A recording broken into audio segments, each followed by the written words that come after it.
Inovação, segurança, programação, tecnologia, desenvolvimento. começa aqui. Let's begin. DevSecOps.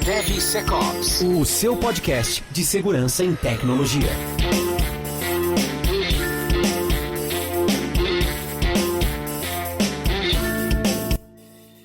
Fala, jovens do meu Brasil Verenil! Estamos aqui para mais um episódio do DevSecOps Podcast, que é um Highlander esse podcast. Já passou por tudo, por todas, não acaba. Estamos aqui firme e forte. E olha que episódio especial. Estamos com um elenco reunido aqui. Parece a seleção brasileira de 2002, né? Que a galera reclamou da convocação nova aí, ó.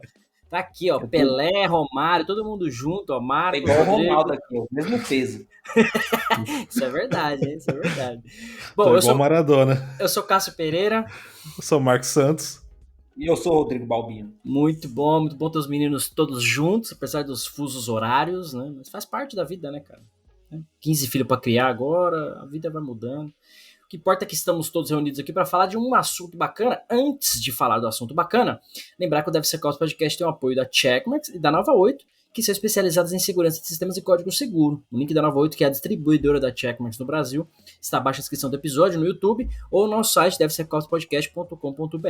Se você está buscando soluções de AppSec, soluções de Application Security em geral, a Digital Oak tem um portfólio completo para você. Fale com os caras da Digital Oak, que eles têm qualquer solução que você imaginar para Application Security. Até o que você nem conhece, tem lá. E você precisa de serviços especializados em Application Security, né, que é desenvolver software seguro, desenvolver processos, etc.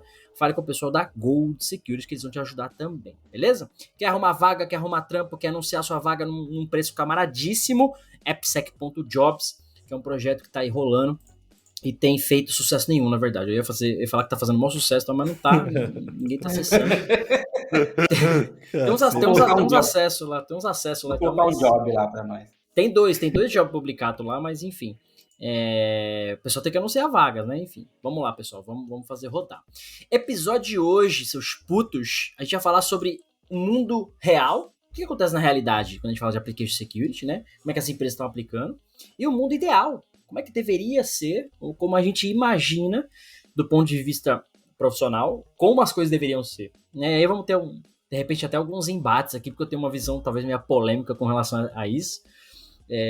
Não deveria ter essa separação, né? O ideal sempre deveria ser buscado, mas a galera... Enfim, vamos discorrer no episódio, que é um tema trazido, né?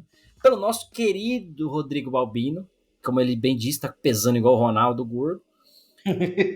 Mas pode começar, mano. Quer falar alguma coisa? Tem alguma coisa na cabeça? Já quer introduzir? O que eu tenho primeiro é falar do tema, né? Porque o tema eu acho que é bem importante, porque a gente sempre fica puto quando fala de segurança, porque a gente sempre imagina um mundo ideal, e daí você fala, cara, é simples começar a fazer implantação de segurança, e é barato, você não precisa gastar muito para fazer, você consegue fazer de graça e tudo mais. E a gente vê, né, visão de SEC, né? É muito claro o caminho para tornar isso possível. Só que, quando a gente fala de implantar dentro de uma empresa, a gente vê a dificuldade que é. Então, às vezes é uma pessoa que está empolgado para fazer isso, às vezes a gente precisa fazer por conta de compliance, mas as coisas não funcionam. Então, acho que é bom trazer esse tema para a gente debater justamente isso. Tipo, tá, beleza. O que eu consigo fazer? O que é... Os caras tá tremendo aí, tá tendo terremoto aí? Tá no tsunami aqui, pô. Fica tranquilo. Que é assim. Tá acontecendo no Marrocos, né? De repente espirrou aqui na Europa, né? Vai que, né? Então a visão é essa. O que a gente consegue fazer de fato e o que a gente deveria fazer. Então acho que a gente pode começar a brincar falando de como a gente começaria um processo ideal de Application Security. Qual que seria o primeiro passo? Você consegue imaginar assim, um ponto ideal que você fala, cara, eu começo por aqui e o meu processo vai ser lindo, maravilhoso. No mundo ideal. Eu acho que modelagem ameaças, cara. Eu ia falar de modelagem, mas eu acho que ela entra talvez no segundo step ali. O primeiro step é você olhar para o seu negócio, seu business, né? Você, que eu digo, a empresa, né? Envolve todo mundo nesse ciclo. Olhar para sua empresa e falar, cara, eu preciso estar compliance com alguma coisa? PCI, é um banco, é o Banco Central, sei lá, qualquer coisa. Precisa estar compliant com qualquer coisa? Não preciso. Beleza, então esse é um caminho que você vai ter que fazer por sua conta. Né? Você vai definir as coisas que você precisa de acordo com o que você acha que você deve proteger ou o nível de segurança que você quer ter. Pode ser nenhum, né? Aí o negócio é seu, o risco é seu. Agora, quando você tem que estar compliance, já te dá, eu diria que é meio caminho andado. Porque você já pode fazer o que o compliance pede. Já vai ser, mesmo que seja o mínimo, mas já é alguma coisa. Por que na minha cabeça esse é o primeiro passo? Porque é quando a gente fala de requisitos de segurança. Então, se você vai abrir um banco digital novo, você sabe que você vai ter que seguir as regras do Banco Central, por exemplo. Né? E talvez outra instituição financeira, outro órgão, mas até onde eu sei é o Banco Central. Talvez PCI, se você for passar cartão de crédito, esse tipo de coisa. Então, você, cara, lê o PCI, faz o que tá lá, pronto, acabou. Leu a LGPD, faz o que tá lá, pronto, acabou. Já é o mínimo. Você já tem um guia. Putz, o que eu tenho que fazer? Cara, faz isso. Né? Faz esse compliance aqui, segue essa norma aqui. Já é um bom norte. Então, o começo é você já ter quais são os seus parâmetros de segurança. Se você não tem... Será que não seria um passo um pouquinho antes? Então, aí a minha visão é assim, se você não tem isso, putz, eu não tenho que seguir norma nenhuma, eu tô criando aqui minha startup, eu faço o que eu quiser. Beleza. Você, como dono do negócio, você vai tomar essa decisão de fazer do jeito que você quer. E o jeito que você quer pode ser, cara, eu não quero segurança nenhuma, eu vou codar, pôr no ar, tá tudo certo. É o seu risco, é você que assume isso. Não é a agente de segurança que vai falar, tem que estar seguro, não. Agora, a partir do momento que o negócio entende, contratou pessoas de segurança, né? Já é uma empresa mais estabelecida, aquela coisa toda. Mas ela não tem guia nenhum para ser seguido, defina o próprio guia com base no seu próprio negócio. Cara, o que eu tenho que proteger aqui? Eu lido com dados de pessoas, então eu tenho que ter, sei lá, um LGPD da vida, eu tenho que fazer o que tá ali, pelo menos. Ou não é dado de pessoa, é transação financeira. Ou, assim, você tem que olhar pro seu negócio e definir parâmetros de segurança que você é aceitável. O exemplo clássico que eu sempre falo é a casa. Quando você olha para sua casa hoje, você está satisfeito com a segurança dela? Você tem cerca elétrica, você tem alarme, você tem um cachorro, você tem porta biométrica, você tem cerca elétrica, você tem portão automático, você tem o guardinha na rua 24 horas. Depende, você pode ter tudo isso, depende dos ativos que você tem na sua casa. Ou você pode não ter tudo isso porque você não tem dinheiro, mas você sabe que você tem ativos que você precisa proteger lá dentro. Então é mais ou menos essa analogia. Né? Então, minha visão é, onde começar olha para os seus ativos, o que você quer proteger, e define ali um baseline, vamos chamar assim, e faz. Entendeu? Boa. Eu ia traduzir isso tudo que você falou em... inclusive, é a primeira pergunta de um assessment, quando você faz usando o framework da WASP, por exemplo, que é, a empresa sabe o apetite que tem, né, de segurança? Então, é entender isso, Você se preocupa com isso? É engraçado essa pergunta em inglês até, né? O apetite de risco, né, que eles usam. Aí tem empresa que responde, eu tô passando fome com esse apetite aí. E eu acho que você fez uma analogia interessante até da casa, por exemplo. Quando a gente fala que, quando você cria um projeto de uma casa, todo arquiteto, você não precisa especificar para ele vai colocar a porta, ele vai colocar lá a janela, a porta. E por quê? Por que não vai ficar um vão aberto? Por conta da segurança, né? Então... Parede fechada, todas fechadas de uma vez. Né? Todo fechado, né? Não roda isso. Mas isso deveria acontecer com a nossa segurança quando fala de aplicação também.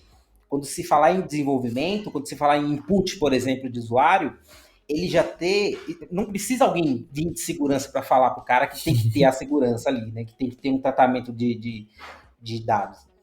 O cara já tem que sentir, ele tem que olhar aquilo e falar, cara, isso daqui é básico. É isso que se você perguntar pro arquiteto por que ele colocou a porta ali, o cara vai achar que você é um imbecil, né? Fala, mano, como assim? Por que a porta em casa, né? Fazer um parêntese aí. Antes de eu fazer o parêntese, Marcos, quer comentar?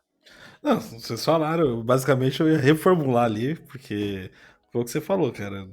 Eu ia começar com modelagem ameaça, pra mim é a primeira, traga essa visão da modelagem, porque eu acho que a modelagem é super importante. Aliás, ela pode ser até o primeiro passo. O problema é que eu acho que a modelagem precisa ter uma maturidade pra alguém fazer. Se o cara já nem tem segurança, já fode um pouco. Sem nenhuma premissa, como você vai trazer a modelagem? Você tem que ter uma premissa ali do que você vai proteger. Então acho que é aí que entra tanto o assessment da WASP, ou saber se vai ser um PCI, um compliance da vida que você vai seguir, mas você precisa ter uma base inicial para poder começar a fazer uma modelagem.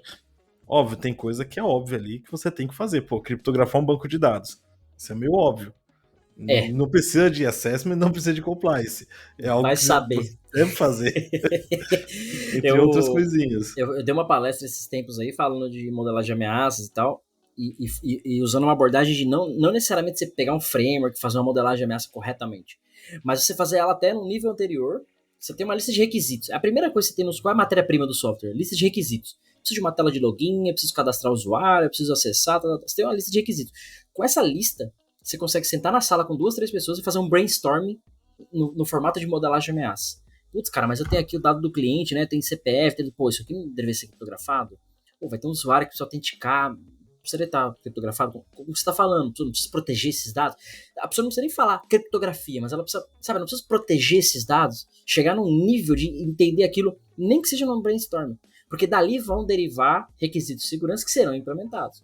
Acho que esse... Assim como tem requisitos de arquitetura, né? Quando você fala, eu preciso que esses dados sejam muito rápidos, eles têm que chegar numa velocidade imensamente veloz para o cliente.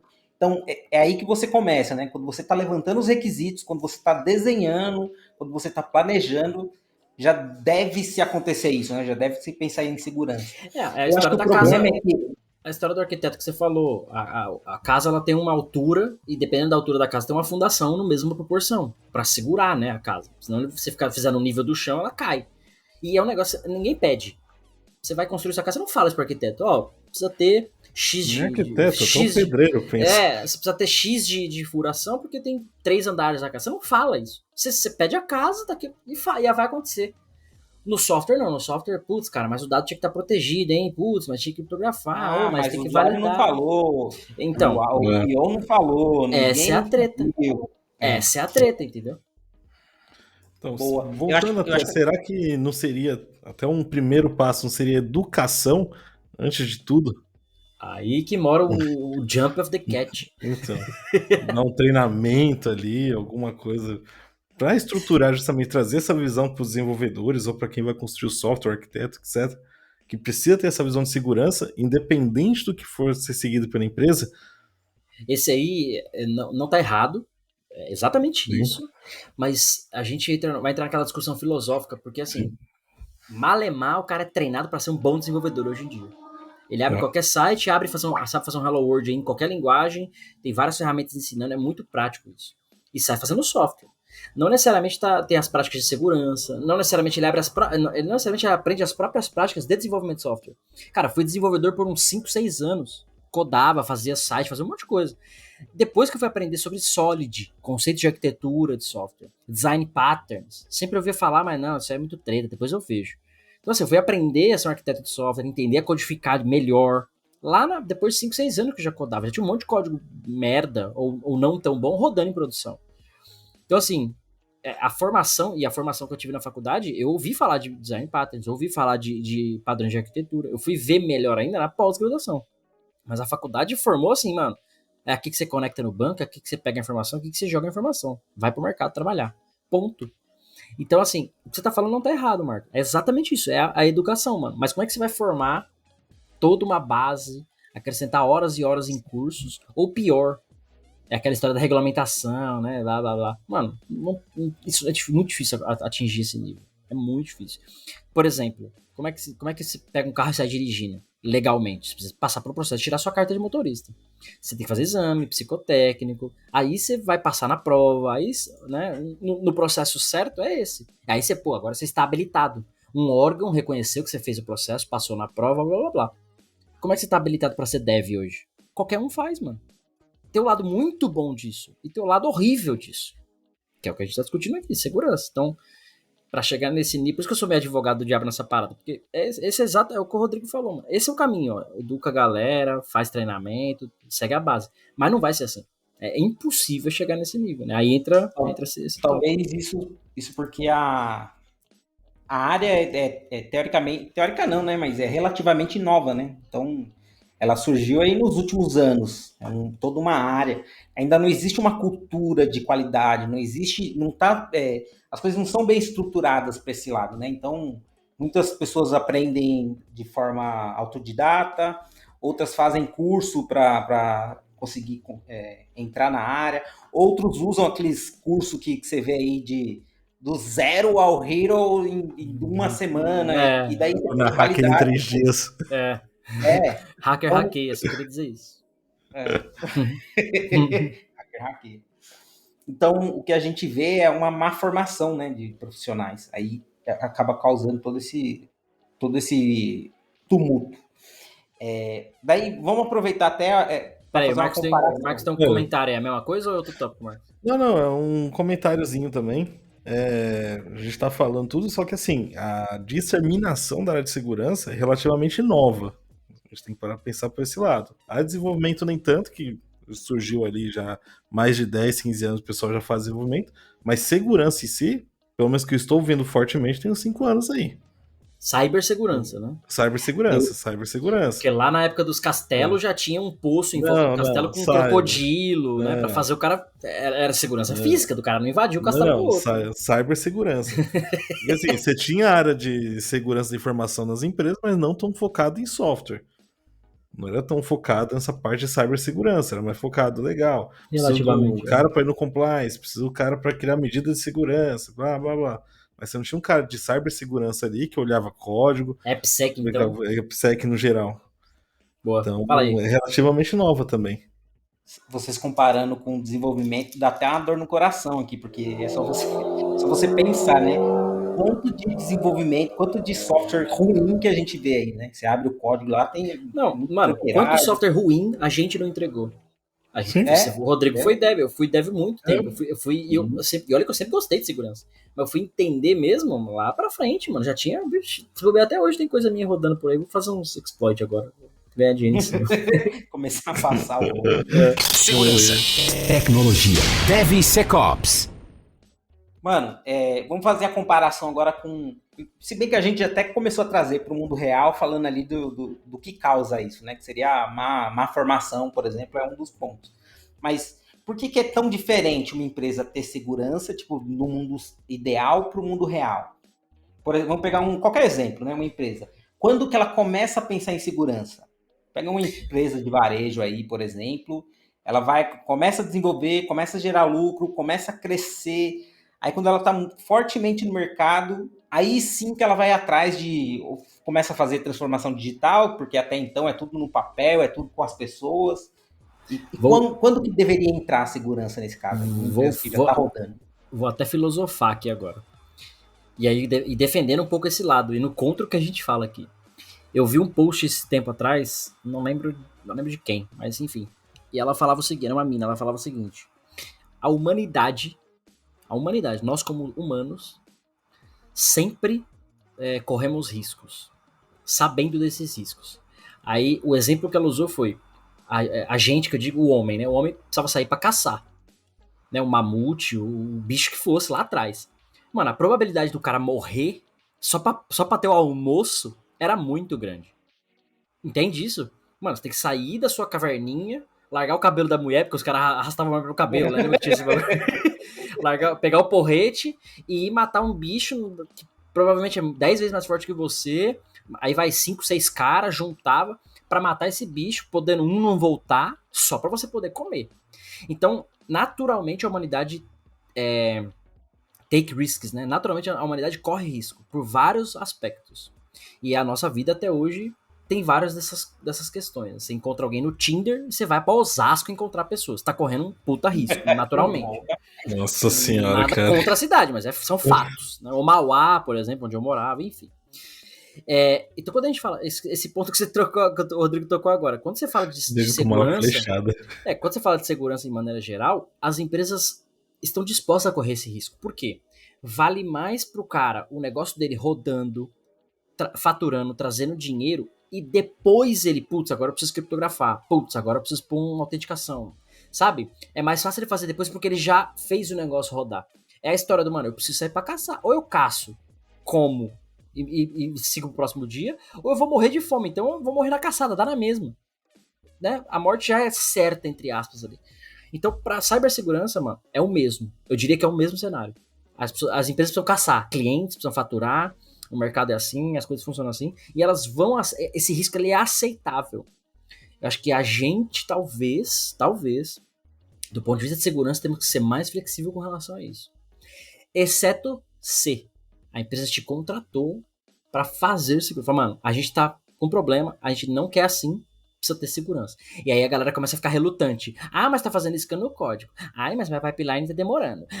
Aí, mano, aí é o que eu digo. Eu só vi funcionar a segurança nesses contextos quando é top-down. Mano, o CEO do banco, Banco Central, é norma, e normalmente foi banco que eu trabalhei, não vai fazer deploy se não tiver 500 scan, 500 validações. Não vai subir, mano. Acabou. Você vai perder a janela e o projeto vai atrasar. Não me interessa. Não vai subir. Por isso que é interessante até responder essa primeira pergunta, né? Qual que é o apetite da empresa quanto a risco? Porque isso vai definir como que você vai trabalhar ali para fazer a implantação. Porque se a empresa não tá nem aí, mano, você vai dar murro em ponta de faca lá. Exato. Você vai bater em um, aí você vai pedir apoio, aí o cara que deveria te dar apoio fala, cara, você tá me atrapalhando e não vai para lugar nenhum. Então, se você tem isso, né? Se você foi contratado ali via top-down mesmo, né, alta diretoria, quer implantar segurança, quer fazer rodar, aí funciona. Ou o contrário, né? Só que daí, assim, toda a área precisa de suporte. Eles falam que precisam de alguém para conseguir argumentar para frente. Que funciona também. Só que daí você tem toda a base te apoiando. Você fala, cara, vamos implementar isso daqui? Vamos levar resultado para eles? E eu vou dar uma cutucada ainda mais profunda, agora um pouco contra o que eu falei. Um pouco antes aí, que o Marcos falou, 5, 6 anos aí, talvez, eu não sei mensurar, mas você tinha meio que a segurança como um bloqueio. Tipo, vai fazer scan do código, não passou, bloqueia, volta. Hoje em dia, com tanta ferramenta no mercado, o próprio Checkmarx aí, que é patrocinador, a gente tá sempre falando disso. O processo de você ter segurança, ele está junto no seu desenvolvimento. Do mesmo jeito que você tem uma sprint, vai passar um dia ali fazendo uma task, uma story, uma feature. Não muda nada, é praticamente transparente. Mano. Os scans estão acontecendo, os testes de segurança estão rodando, e você só tem o resultado disso, colhe o resultado disso, corrige se quiser, sabe? Prioriza. Então a segurança ela deixou de ser um bloqueio para fazer parte do dia a dia. Esse, pra mim, é o inaceitável quando o nego fala que não vai fazer, que não quero. Ah, mas o scan demora, mas o pipeline demora. Tá bom, então tira a catraca do prédio, então tira a biometria da sua casa, tira a chave, demora pra abrir a porta. Até você dar 2 voltas na chave, demora. Tira a chave, deixa sem porta. Alguém pode vir te esfaquear enquanto você tá rodando a chave. Então melhor deixar sem porta, você entra direto, cara. Então, assim, a segurança de um certo... As pessoas parecem que não estão preparadas, ou elas estão preparadas, mas ela parece que não aceita essa perda quando encaixa a segurança em algum lugar. Tipo, pôs a catraca. Putz, agora tem que passar um crachá e entrar a catraca. Sim, mas o benefício disso é grande, né? Do que deixar sem catraca, por exemplo. Então, hoje tem tanta ferramenta prática no processo de introduzir a application security de uma forma smooth, suave, transparente, que você vai estar fazendo scan, teste, aquela coisa toda, mas... O cara tá perdendo o português já. Tô, mano, pior que eu tô. Tem um monte de palavras que eu preciso falar, eu não venho português. Mas enfim, vocês entenderam, né? Então, hoje, pra mim, é inaceitável esse ponto, porque dá pra fazer de várias formas. Você até começou falando sobre isso, de graça, com ferramenta paga, não paga, enfim, dá pra fazer. A negligência é o que me consome a energia de vida. Olha que legal, né? Das explicações que vocês deram, apareceu uma coisa que fica muito claro pra gente, que é a maturidade.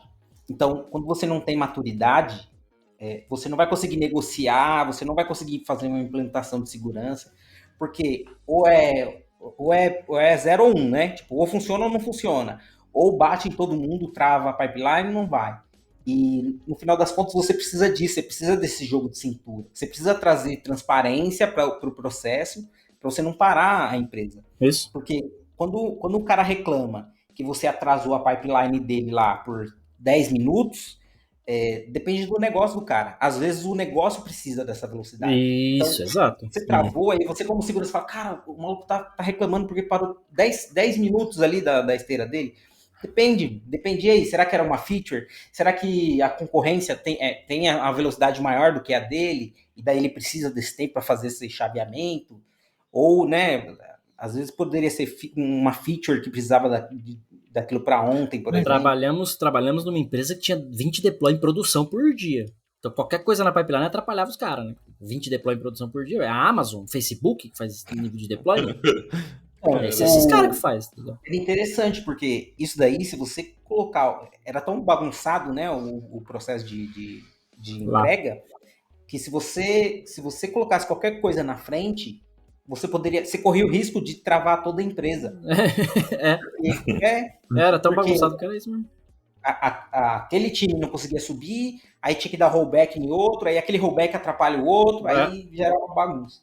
Então, eu acho que depende, para fazer a implantação no mundo real, né? Tipo, cara, beleza, a empresa não tem segurança e a gente vai colocar agora. Você precisa de alguém com essa maturidade de entender o negócio, de olhar e falar, cara, beleza, cabe dessa forma aqui, vamos começar por aqui.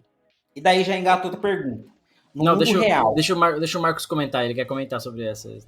Você tá muito Cássio hoje, tá muito acelerado. Tá acelerado, hein, cara? Pelo amor de Deus, bicho. Bicho nem espera, vai um atrás do outro. Episódio passado eu contratei ele de volta aqui, ele agora quer trabalhar, quer mostrar trabalho aqui. Caceta. Não, eu ia falar que é que a gente tá falando desse negócio que é inaceitável e tal.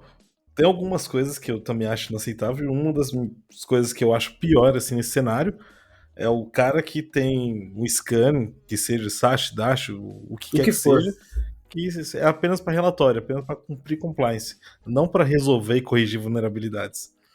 E eu vejo muito isso. Então, você tem o cara com uma puta ferramenta, tem lá os relatórios, tá mostrando para ele, e aquela famosa frase, né, a gente tem que conhecer todas as vulnerabilidades, o cara, atacante, tem que conhecer uma, o cara conhece, tem ciência, mas não corrige nenhuma. Tá ali só falou, ó, a gente tem ciência, mas a gente não tem tempo a corrigir. Então o cara tem lá 2, 3 mil vulnerabilidades. Fazer um check ali na listinha dele, né? Ó, tem. Exatamente. O famoso backlog infinito, né? Então, pra mim, isso é um dos pontos inaceitáveis ainda, que a gente acaba implantando a ferramenta, o cara paga uma licença, mas não usa a ferramenta em si, né? Tá ali só pra compliance. É ridículo. O famoso backlog infinito. Exatamente. Parece uns Cássio lá com o espírito de Alborguete lá. Nossa, Alborguete, pode ser, pode crer. Vou mudar meu nick, mano. Meu nick vai ser Alborguete agora. Podia ser Ratinho também, mas o Ratinho dá uma avacalhada depois. Acho que o Alborguete era melhor. Mano, ele subia na mesa e quebrava os bagulho, né? O Ratinho era repórter dele, aí aprendeu. Pode crer, mano. Nossa, vou mudar meu nick, Alborguete. Ai, caramba. DevSecOps. Aí emenda essa pergunta aí. Então, numa empresa dessa que a gente acabou de falar o cenário aí que é caótico, por onde você começaria fazendo a implantação de segurança? Em Application Security, tá? Não é de infra nem nada, Application Security. Eu começaria introduzindo fazer eu chamo de, não é espelho, mas é o gate da foto. Tipo, tira uma foto, exemplo clássico, faz um scan SAST. Tem 1000 vulnerabilidades, beleza. Cria um gate para não passar para 1001. Pega essas 1000, faz uma triagem. Tipo, mano, o que é falso positivo, o que é prioridade de fato. Ó, dessas 1000, realmente 10, mano, vocês estão vivos até hoje, eu não sei como. Tipo, pega essas 10, encabeça, endereça para alguém, resolve e vai abaixando esse backlog. E vai abaixando o gate. Putz, era 1000, corrigiu 10, 990, então o gate agora é 990. E vai fazendo isso assim, acompanhando de perto com os times. E aí você vai baixando esse gate até chegar num gate aceitável para aquele negócio, para aquela empresa, aquela coisa toda. Sem isso, vai continuar fazendo vulnerabilidade. Vai continuar sem corrigir, vai continuar em risco. E aí, paralelo a isso, inclusive, né? Treinamento de segurança, que o Marcos tinha colocado. Pro cara não criar mais vulnerabilidades, porque senão esse gate você nunca vai baixar, ele vai estar sempre 1000, mas você chega num nível de começar, tipo, você tem 1000, beleza, eu vou começar a bloquear mesmo, não vai ter mais 1001 vulnerabilidade, vai ter 1000. Eu já tô na merda, vou ficar jogando mais pá de merda no cara? Não, deixa assim, vamos limpar pra desatolar, senão não tem como. Uma coisa que eu faria, uma delas. É legal que essa abordagem é bem parecida. Ah, não, pode falar aí, depois eu falei. A minha abordagem é bem parecida com a do Cássio. Eu acho que eu começaria ali com o treinamento e um gatezinho ali pra segurar o cara pra ele não começar a gerar novas vulnerabilidades à toa, né? E focar no treinamento. E vale destacar ainda que isso para os sistemas críticos. Às vezes a empresa tem 500 sistemas. Não, é 2, 3, assim. Não é para tudo, né? É para o sistema que é crítico, aquela coisa toda. Para você, é aquela história do... É aquela história... ver a coisa acontecer, né? Você já começa a ver o negócio andar, você já começa a dar exemplo pro resto da empresa. Você história de afunilar, né, mano? Você vai afunilando porque você tem que ter um foco, senão... Assim... E eu vou jogar contra de novo, né? Dá pra fazer tudo? Dá. Do mesmo jeito que tem dev pra todos os sistemas, dá pra corrigir vulnerabilidade pra tudo. Mas nego é vagabundo, nego não quer fazer, nego tá, então... Essa é a verdade é essa, que ninguém quer ouvir. É tudo vagabundinho. Quer ficar mexendo com um framework novinho, featurezinha novinha. Ninguém quer corrigir bug. Né? A real é essa. O único ponto que eu adicionaria aí no seu, Cássio, é que eu colocaria algumas pessoas ali que eu identificasse na equipe para treinamento, focar em Security Champion, deixar o cara bem treinado para começar a disseminar entre as equipes ali. O treinamento é focar nisso, procurar pessoas que tenham esse perfil. Até usando esse gancho agora, me veio na cabeça um comentário que eu fiz com o pessoal da... Puta, era de um cliente, mano, não lembro quem foi. O cara de lá falou essa ideia. Eu podia dar os créditos aqui, mas realmente eu não lembro o nome do cara. Mas ele falou, mano... Se a ideia é boa, fui eu. Isso, foi o Rodrigo. Ele usou a tática de falar assim, mano, a gente precisa de 2 times aqui, um time tático e um time estratégico de segurança. O que o time estratégico de segurança fazia? Era mais ou menos o DevOps, o Security Champions, os caras de AppSec. Esses caras iam definir a estratégia do bagulho. Mano, vai fazer scan uma vez por dia, vai bloquear por request, vai escanear na esteira, estrategicamente. E tinha um time tático de desenvolvedores com experiência em segurança, ou vice-versa, que tinha a capacidade suficiente de corrigir vulnerabilidade. Então esse time tático era, mano, tipo SWAT, tá ligado? Mano, teu capitão, os caras montam a estratégia, vai lá o time dos SEALs, né? Vai lá os caras dar o tiro, fazer a missão mesmo. E aí ia lá esse time, especificamente para reduzir, quando é um caso crítico, né? Reduzia backlog, matava a vulnerabilidade, corrigia mesmo, era por request atrás de outro, resolvendo, para tirar o risco da empresa. Porque o foco da vulnerabilidade é você não tá em risco, você não tem algo, você não tá em risco. Então essa estratégia, cara, eu esqueci de comentar outras vezes aqui, inclusive, mas o Marcos comentou agora essa questão do Security Champions e veio na cabeça. Que você tem esse time tático para trabalhar em backlog, por exemplo, de vulnerabilidade, e um time estratégico, que pode ser o mesmo, mas aí você não consegue trabalhar em paralelo, aquelas questões. Mas para você ter essa estratégia de desenvolvimento já. Eu já trabalhei numa equipe que o nome dela era isso, era demandas táticas. Inclusive, é até melhor do que o famoso War Room, né? O War Room você já pensa, putz, os caras vão trabalhar 24 horas, e não sei, sabe, virar, não é isso. Separa todo mundo, separa todo mundo que poderia estar desenvolvendo, continuar desenvolvendo. Isso, não é isso. O foco de ter um time tático é literalmente foco. Mano, o tático vai executar a parada. Tipo a rota. Rota não fica parando o nego pra ver documento de carro. Mano, vai subir morro, vai coisa mais, né, outros níveis de... Igual o Bopper, por exemplo, e tal. Então, um time tático, nesse contexto que você falou, a empresa tá o caos, chegou agora pra fazer segurança, como é que você faz? Cara, é uma das estratégias que dá pra colocar. E vou dizer mais, dá pra fazer isso com todo mundo que já tem no time. Todo mundo que já tem lá. Sim. A gente entendeu aqui como fazer, que é essa, né, usando essa tática aí de... ou não, né? Pode ser complementares essas táticas que você falou. De tirar a foto, entender e sair diminuindo, dali para baixo, né? Tipo, só aceito daqui para baixo. Então, você não vai criar mais vulnerabilidades, só vai reduzir. Só que daí eu vou mais a fundo ainda. Você falou que começaria com SAST. O SAST seria a melhor coisa para começar? Será que não é? Eu dei o exemplo de SAST, não necessariamente começaria com SAST. Não. Cara, então, hoje, com o pensamento que eu tenho, eu comecei com esse CA. Aí, ó, Marcão. Eu começaria com esse CA hoje em dia. Por que, Marcão? Porque assim, a gente vê e os novos frameworks aí já mostram isso, que boa parte do código do cara ali é source code que ele vai implantando para dentro, vai incorporando o código dele. Então boa parte do código nem ele desenvolveu. Foi alguma coisa que ele já pegou, já tá pronto. Acho que o SCA seria muito mais ativo e muito melhor na busca de vulnerabilidades nesse começo, né? Do que um SAST, por exemplo. Então começaria por ele. Porque é 70% a 80%, né, do código. Mano, por aí, eu já vi 95%. Então, tem uma pesquisa que eu peguei que é 95%, cara. Se você parar pra ver agora com esse boom de AI, no code, low code, praticamente você constrói um business inteiro só usando ferramenta de terceiro, mano. E aí você pensa, como que é o software desses caras?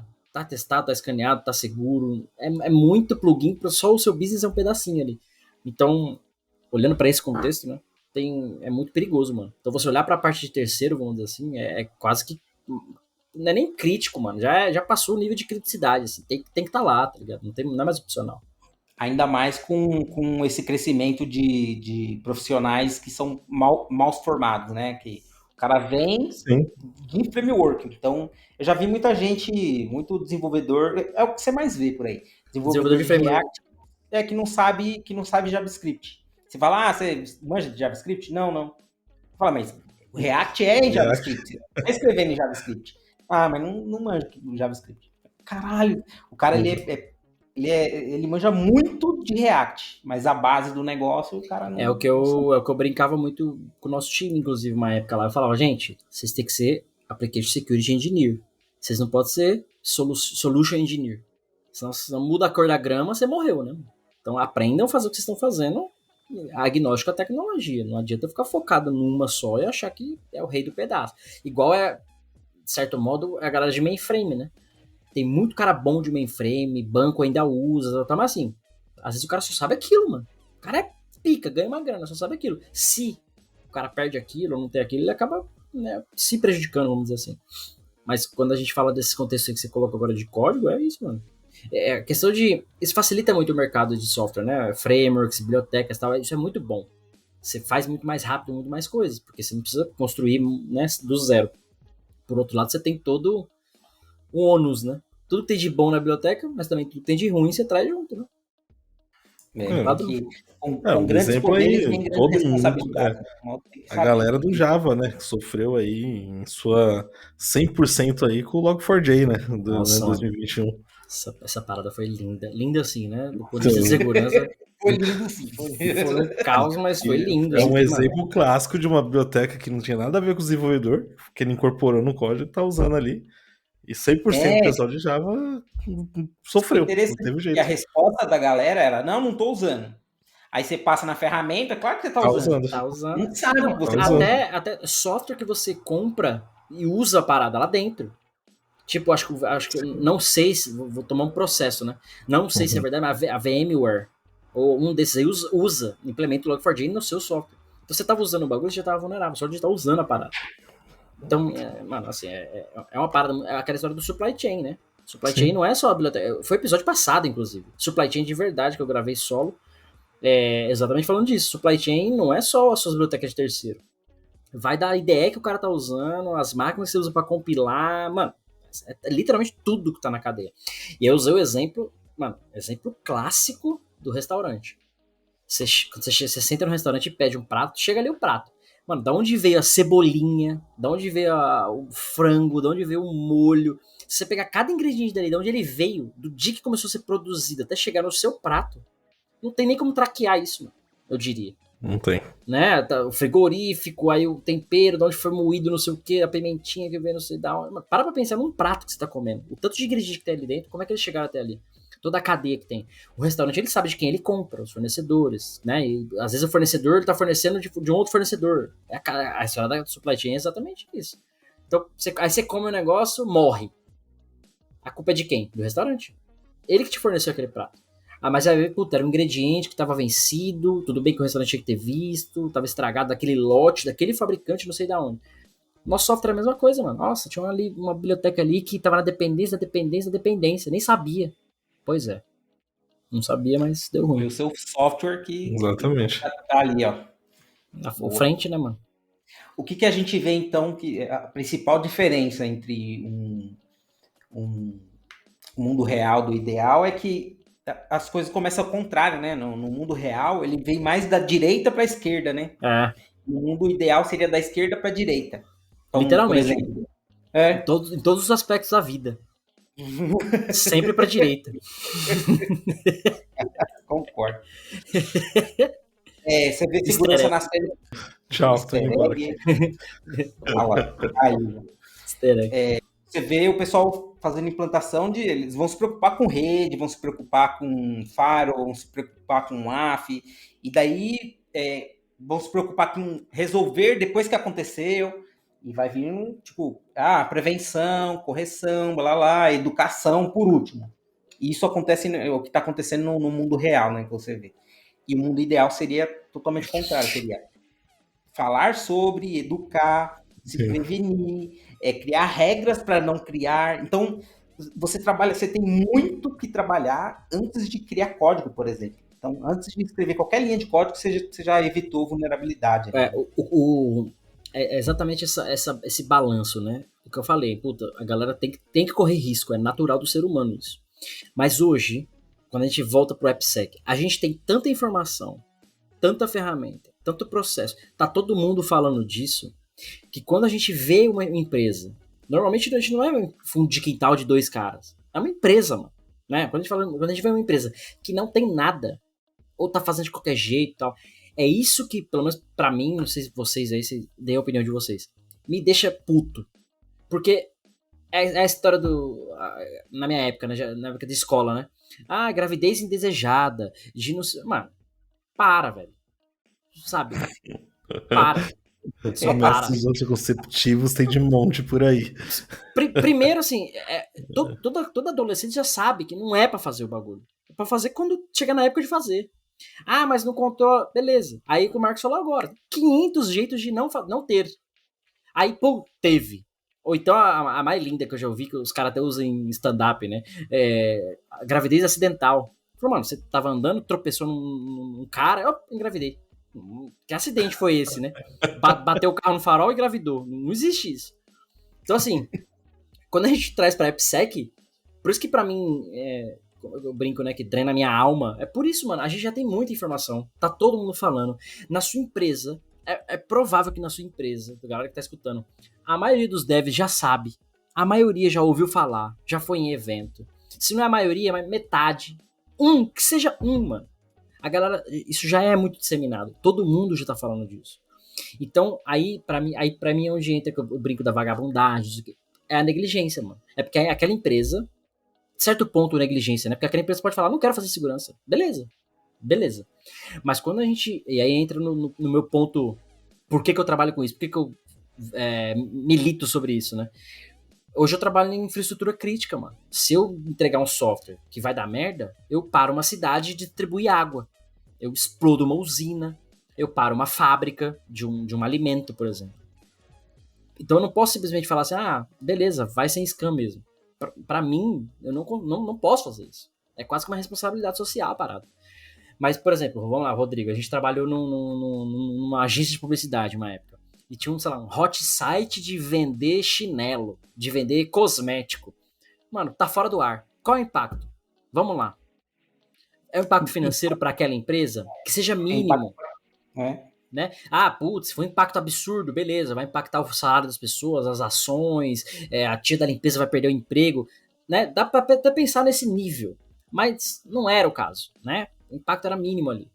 Então, é aceitável que suba sem segurança, é aceitável que o nego conecta da máquina do dev no FTP e suba do Visual Studio direto pra produção. Mas para outros não é, igual o Marcos falou, onde ele trabalhava lá na líder de serviços, que os caras desligavam log. Mano. Colocar um parênteses aqui, ó. Usando esse exemplo aí do site de maquiagem, de cosméticos. Que inclusive quiseram me quicar porque eu subi um vídeo do YouTube lá que era um moleque brigando por causa da maquiagem. Já conta essa história, Um exemplo interessante. A marca poderia pedir o mínimo. E falar, cara, eu preciso de, no mínimo, você tenha regras bem detalhadas de cores, por exemplo. Porque, por mais que você esteja usando um domínio, um secundário ali, ele interage com o meu domínio. É o nome da marca. E era o nome da marca no domínio. Então, por exemplo, se o site fosse pichado, não seria só aquele site, seria a marca. A marca está sendo pichada. Naturalmente, as pessoas tinham que pensar nisso. Cara, os últimos 5, 6 episódios tá estubado de easter egg, mano. A galera prestar atenção e os caras descobrem. Até fazer um comentário, assim, estou trabalhando ultimamente com bastante coisa open source, né? Então, uma das coisas que eu falo é, cara, eu gosto muito de software enterprise, porque você tem 500 scanners em uma ferramenta só. Então é uma solução, né? Nem mais um software. Então é muito melhor. Só, cara, você não tem grana, você não tem budget, começa com os open source, cara. Vê qual a linguagem principal é da empresa. Então, busca um scanner SAST para isso. Você tem um scanner CA free. Você tem Kix, né, fazendo propaganda aí, que é JAC também é free. Você tem scanner de API. Você tem uma porrada de software open source. Tem tudo. Vai dar mais trabalho? Vai. Você tem que gerenciar 15 software ali, 10 software que seja. Só que você faz o mínimo de segurança possível ali para garantir ali que você você não vai estar subindo tanta merda em produção, né? Acabou de vir outra ideia na cabeça aqui de analogia, que é assim, que você falou agora. Uma coisa é você ir no cachorro-quente da rua. Todo mundo já comeu, é gostoso, mas para pensar na procedência da salsicha. Você não come mais, cara. Se você ficar. Você matutamente, você não come. O churrasco grego da Sé. Você não come muito. Agora você vai num restaurante Michelin, que tem 2, 3 estrelas Michelin. Porque se tem a estrela, é porque o bagulho vai do nível. Da hora que você entra no restaurante, como é atendido, o processo que as coisas executam, que é bem padronizado e tal. Então, é outro nível. É lógico que nenhum você vai pagar 100 conto num copo d'água. No outro você paga 100 conto, você leva a barraquinha do cachorro-quente inteira. Né? Então você tem um ganho do outro lado. Nos dois você mata a sua fome, mano. A diferença é o preço que você está disposto a pagar. Né? Open Source e Enterprise, que é isso que o Marco falou agora, tá um pouco nesse, eu diria que nesse mesmo contexto. Apesar que talvez seja até injusta a comparação com a barraquinha, né? Mas vamos lá, tem muito open source foda, melhor que de solução Enterprise que eu já vi, mas enfim, você tem um ônus. Aí depende de novo daquela primeira pergunta lá, qual que é o apetite de segurança? Porque imagine o seguinte, ó, no open source, imagine que aconteceu o Log4j. Aí para você solucionar o problema, você tem que enviar um invite lá para a comunidade e esperar que a comunidade, se ela vai fazer ou não. Você vai ter que esperar. E no caso de ser Enterprise, você liga para a empresa, os caras vão desenvolver também, mas eles vão fazer, eles vão estar focados naquilo. Você está pagando para aquilo, você tem contrato, SLA. Sim, até abrir um adendo, só assim, exemplificando, tá? No caso do Log4j, vamos pegar esse caso aí para explorar o mais famoso dos últimos tempos. Mas o Dependency Check e o Dependabot começaram a pegar o negócio rapidamente. Não teve uma fila de espera grande ali. Não teve um desenvolvimento. Inclusive mais rápido que algumas Enterprise. Por causa da comunidade mesmo ativa ali, criando regras para fazer a busca, né? Então, óbvio, tem seus problemas ali, tem outros problemas, outras vulnerabilidades que não vai encontrar. Mas nesse caso específico, ela foi muito mais rápido que algumas empresas Enterprise para poder fazer a verificação e busca. Então, tem softwares aí muito bons que são open source que ajudam nessa busca, né? Essa história que eu falo, mano. Por isso que eu me indigno muito, né? Porque não dá hoje pra você falar, não faço porque eu não tenho ferramenta, não faço porque eu não tenho grana, não faço porque... Até eu não sabia. Tá quase lei, mano. Tipo, você não pode matar um cara e o cara te prende. Eu não sabia que por lei eu não podia fazer. Você não pode... Tem um nome essa parada. Você não pode... negar, não pode falar que não sabia da lei. É obrigação, né, como cidadão, saber. Por mais que você nunca tenha lido. Todo mundo sabe que ele leu. É até interessante, porque o governo, ele disponibiliza você tem um livrinho ali, caramba, mano, fugiu. O livrinho das leis, mano. Você pode pegar com o número de CPF, você chega lá, não tem um lugar específico, que você fala assim, ó, quero meu livrinho da lei. Eles meu exemplar, quero meu exemplar. Porque é isso que você falou, você não pode chegar e negar que não sabe, né? Não sabia. Você não pode alegar que não sabe. Exato. Então, no nosso caso, é isso. A gente tem tanta informação, tanta coisa, tanto material. Mano, a própria OASP, não precisa nem ir longe, OASP, que já tem, mano, tá divulgado, todo mundo conhece, tem no mundo inteiro. Já tem tudo que você precisa estar lá. Mas, assim, a galera ainda, de novo, se você decidiu que você não quer ter segurança na sua empresa, beleza. Mas a partir do momento que a sua empresa tem um quadro de funcionários, pode afetar de alguma forma a sociedade, aí entra, pra fechar o episódio, né? Você não tem mais escolha. Você não vai falar, não quero. Mano, se você tiver impacto financeiro, vai afetar os seus acionistas, vai afetar as suas ações, vai afetar os seus funcionários, pessoas vão perder o emprego, dependem disso. Credibilidade da empresa. Só por isso já não é aceitável que você não faça. Uma coisa tá muito na moda aí dos solopreneur, né? O cara que faz o bagulho sozinho. Beleza. Não quero, vou abrir o PHP aqui, codei, subir, tá no ar. Beleza. É você que vai tomar um prejuízo, você aceitou aquilo. Você contratou um cara que vai fazer as coisas pra você, e esse cara, o salário dele depende do negócio, já é, no mínimo, uma razão pra você ter, no mínimo, segurança na sua aplicação, para evitar um impacto no seu negócio, porque você vai afetar terceiros. Então, se você parar pra pensar, então, mano, praticamente tudo hoje em dia você tem que ter. É a cena do Tropa de Elite lá, né? O senhor vai se explodir explodir o senhor vai colega, me explodir. Você vai dormir. E até, só pra gente fechar aqui, eu tava lembrando outra cena do Tropa de Elite, é a da bandoleira. Que o cara tá sem bandoleira. Tipo, mano, você para pra pensar, beleza, o cara, primeiro dia de curso, é ok ele esquecer. Mas, mano, a bandoleira é um bagulho básico que você coloca pra arma ficar pendurada. Ponto. Você aprendeu isso no primeiro dia, provavelmente. Aí o Capitão Nascimento fica puto, né, mano? Mano, 20 anos de curso pra você aprender a fazer isso? Porque chega num nível que é inaceitável. Chega num nível que aí entra um pouco até da filosofia de hoje em dia, da galera passar muita mão na cabeça, lá. Mano, tem coisa que é inaceitável, velho.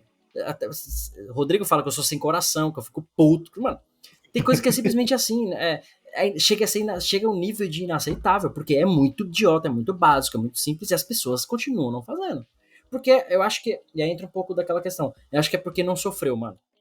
Quando o cara toma um hack, toma um hamster, fica parado, aí ele, opa, peraí. Aí muda um pouco a cabeça, mas até lá... As pessoas têm que ser responsáveis, mano. Se você tá lá, você foi contratado para ser um engenheiro de software, você é responsável. Se deu pau, não sei o que, nada. Você não levantou a mão, não sabia, então a ignorância foi sua, porque você não foi atrás. Você é o responsável pelo seu código, mano. Ponto final. E que, consequentemente, a emprsa é responsável pela aplicação, aquela coisa toda. É uma responsabilidade compartilhada, mas... O RH é responsável por contratar aquela pessoa. Sim. O fulano é responsável por ter indicado o outro cara lá, só pro cara, né, ter um emprego. Olha onde vai a supply chain. Desde a indicação, cara. Da indicação até anteriormente. Da onde você conheceu o cara. Quem garante que eu indiquei, contratei o cara, na verdade ele é malicioso, ele pôs uma fraude no código pra fazer um desvio. Mano, e aí? Mas vamos lá. Cara, esse episódio aqui dá pra fazer um podcast só disso. Só disso. Um podcast inteiro só disso aqui. Boa. Fazer 15 episódios só de... Você é louco, mano. Fazer uma minissérie dessa parada. Bom, episódio 23 da 4ª temporada, né? Estamos chegando aí no final do ano já praticamente, último quarter do ano. Já quero férias. Voltou agora, já quer férias. Agradecer os meninos aí que puderam participar, a gente conseguiu se reunir aqui hoje para fazer um episódio legal. Acho que é um tema, mano, foda de discutir, porque tem muitas visões. Se trouxer mais gente aqui, vai ter outras visões diferentes também. Acho que é um importante. Você que ouviu até aqui, comente nas plataformas digitais, lá no YouTube, comenta, manda comentário, acesse o nosso grupo lá do Discord, lá do DevSecOps Podcast, comunidade fantástica, que inclusive tem os convidados que já participaram lá, alguns, não todo mundo, obviamente é opcional para eles participarem, mas a galera lá tá interagindo, tá chegando bastante gente, e lá você manda pergunta pra gente também, manda tópicos que quer discutir, e discorda, mano, principalmente entra no Discord para discordar da gente, se a gente tá falando alguma coisa aqui que você não... Até uma dica também, entra no Instagram, todo dia tem conteúdo lá do Cássio, cara. Nossa, mano, o Instagram tá bombando. O Marcos também, todos né, mano? Todos os dias. Marcos fala também. O Marcos agora é o segundo maior influencer de atrás apenas do Cássio. Atrás apenas do mestre sagrado. Mas estamos lá, estamos focados em trazer conhecimento pra galera aí, né? Isso aí. Então, beijos, né? Beijos pra galera. Quer mandar beijo pra alguém, Rodrigo? Seu pai, sua mãe? E especialmente pra você. Boa. Eu sou Cássio Pereira. Eu sou Marcos Santos. E Rodrigo Balbino. Marcos, quer mandar beijo? Quer mandar? Eu quero mandar um beijo pra você, cara. Recadinho. Tranquilo. Então tá bom. Nos vemos. Tem evento aí no São Paulo esses dias? Tem evento, né, Rodrigo? Tem o Mindsec, começa amanhã, cara. Mindsec começa amanhã. Não, calma. Estamos gravando o episódio numa segunda-feira. Então vai ser lançado. Começou ontem o Mindsec. Começou isso. Começou ontem o Mindsec. Participe. E hoje, dependendo da hora que você tá postando, participe. Tem cupomzinho de desconto da Nova 8 lá, 15% Boa, Nova 8 é patrocinadora. Esse cara vai ficar puto com você agora. Faz parte, cara. O episódio só saiu na semana. Fazer o quê, né? Aí não é comigo. Mas tá lá, vai lá no LinkedIn Nova 8 lá, tem lá o cupomzinho pra 15% off. Boa. Então o Mind the Sec, na verdade, começa no dia 12 de setembro. Pra ficar mais claro, né? Sei lá que dia que a gente vai postar isso aqui, acho que dia 13 de setembro, a gente gravou dia 12. Então 12 de setembro. Espera acabar o Mind the Sec. Mais uma dica. Pra quem tá vendo esse episódio no dia 12, tá ouvindo a gente aí, dia 12 não, dia 13, corre lá, depois das 18 tem cerveja lá, e tem pipoca todos os dias, das 12 às 18, e cerveja após as 18 lá, né, na faixa. Então já tá dentro do evento? Corre lá e toma uma breja assim e com uma pipoquinha. Meu jatinho particular aqui da Europa, fazer um bate e volta só pra comer. Se der uma chorada, ganha uns brindes bons ainda. pipoca, eu vou comer pipoca. Fechou, pessoal. Boa. Nos vemos semana que vem. Valeu. Valeu, mais. beijos. Termina aqui DevSecOps. DevSecOps, o seu podcast de segurança em tecnologia.